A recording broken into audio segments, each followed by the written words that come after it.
We find another week where the heat is on once again in the UK and Ireland as we look towards our weather for this second week of August. Temperatures today reached a maximum of 30 degrees in Charlwood, just south of London, 29 degrees in many other areas across the south central part of England, towards the west as well in Yeovilton. Low temperatures this morning, 5 degrees in the fog at Sennybridge in Wales. Also similar conditions in Troscoed.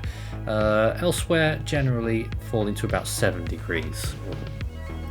Looking at weather advisories right now, we have some excessive heat warnings for a small part of southern England and heat advisories for a much larger chunk of the country extending into mid-Wales as well. And to commemorate the 40 degree temperatures that we received on the 19th of July, you can check out our store page for the special t-shirts that are still out there right now.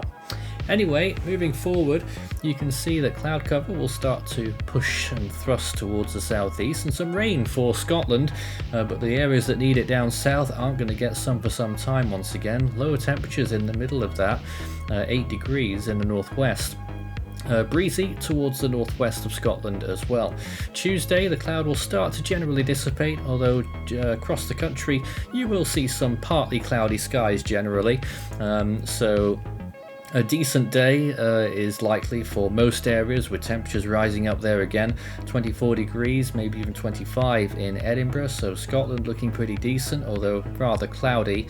The cloud will be much less so in northern England and across Ireland, with temperatures getting up there again, 26 degrees, 28 in Yorkshire, and further south across southern England, we're again looking at temperatures probably getting to around 30 degrees Celsius, with, I would argue, the best conditions probably in the southwest, where cloud will be even thinner than it is further towards the east. But generally a very good day with scattered clouds there, a little bit heavier cloud towards the east. So the heat wave is set to continue, and you'll notice that it will gradually be building throughout this week.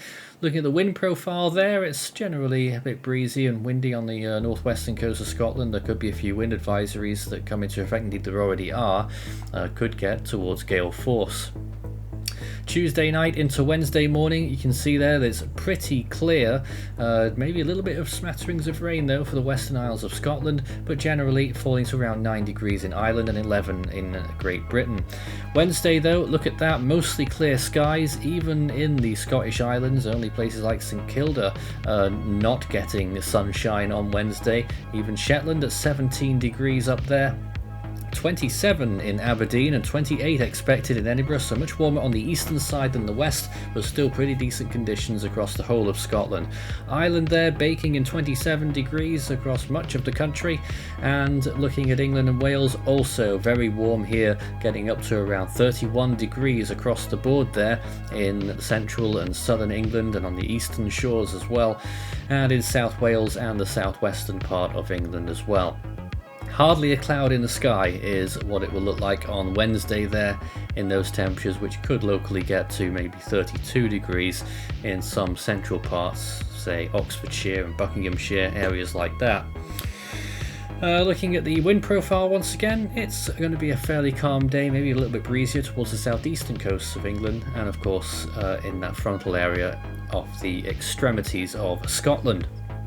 Moving through Wednesday night, you can see that continues there, and we're just under clear skies for over 24 hours there, with temperatures only falling to around 15 in London there, with that heat building.